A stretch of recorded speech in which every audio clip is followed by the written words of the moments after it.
പ്രിയമുള്ളവരെ, നമ്മുടെ കാഴ്ചയ്ക്കല്ല മാറ്റം വരേണ്ടത്, കാഴ്ചപ്പാടിലാണ്. സംസാരത്തിലല്ല മാറ്റം വരേണ്ടത്, സംസാരിക്കപ്പെടുന്നതിലാണ്. കേൾവിയിലല്ല മാറ്റം വരേണ്ടത്, കേട്ടുകേൾവിയിലാണ്. എന്താ ഇങ്ങനെയൊക്കെ പറഞ്ഞു വരുന്നത് എന്നായിരിക്കും നിങ്ങൾ ആലോചിക്കുന്നത്, അല്ലേ?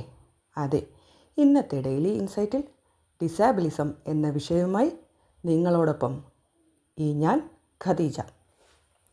എന്താണ് ഡിസാബിലിസം എന്ന് ചോദിച്ചു കഴിഞ്ഞാൽ, വളരെ മനോഹരമായ ഒരു വാചകത്തിൽ അല്ലെങ്കിൽ ഒരു വാക്യത്തിൽ ഉത്തരം പറയാൻ എനിക്ക് കഴിഞ്ഞില്ല എങ്കിൽ അത് എനിക്ക് ലാംഗ്വേജിലുള്ള ഡിസബിലിറ്റി അല്ലെങ്കിൽ ഡിസാബിലിസം ആണെന്ന് നിങ്ങൾ കരുതിക്കോളൂ.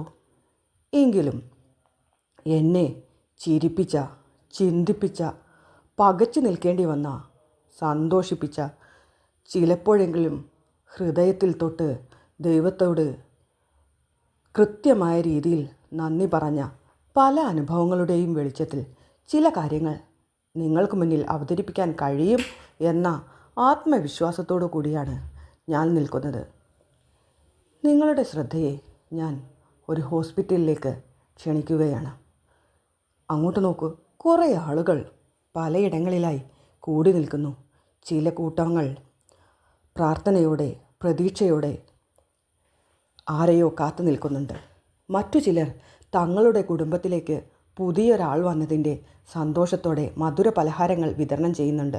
എന്നാൽ മറ്റു ചിലരോ തങ്ങൾക്ക് ലഭിച്ച കുഞ്ഞിനെ എന്തു ചെയ്യണമെന്നറിയാതെ പകച്ചു നിൽക്കുന്ന അവസ്ഥയുമുണ്ട്.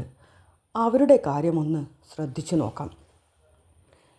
അന്നുവരെ താൻ അധ്വാനിച്ചുണ്ടാക്കിയ എല്ലാ കാശുമെടുത്ത് തൻ്റെ കുഞ്ഞിൻ്റെ വൈകല്യം മാറ്റുവാൻ എന്തെങ്കിലും വഴിയുണ്ടോ എന്നും അന്വേഷിച്ചുകൊണ്ട് ആശുപത്രികളെല്ലാം കയറി ഇറങ്ങുന്നു. പ്രതീക്ഷയുടെ പൊൻകിരണങ്ങൾ എവിടെയെങ്കിലുമുണ്ടോ എന്ന് അവർ അന്വേഷിക്കുന്നു. എപ്പോഴെങ്കിലും ആശ്വാസത്തിൻ്റെ കുളിർക്കാറ്റ് തങ്ങളെ തഴുകുന്നുണ്ടോ എന്നും പ്രതീക്ഷിക്കുന്നു. പക്ഷേ അവസാനം വൈദ്യശാസ്ത്രവും തോറ്റുകൊണ്ട് ഡോക്ടർമാർ അവരോട് പറയുന്നു, ഇനി ഞങ്ങൾക്ക് ഒന്നും ചെയ്യാനില്ല, ഞങ്ങളെക്കൊണ്ട് കഴിയുന്നതെല്ലാം ചെയ്തു. അവരുടെ മുന്നിൽ നിന്ന് പൊട്ടിക്കരയണമെന്ന് ആ രക്ഷിതാക്കൾക്ക് തോന്നിയതാണ്. പക്ഷേ ഇനി കരച്ചിലിന് പ്രസക്തിയില്ല.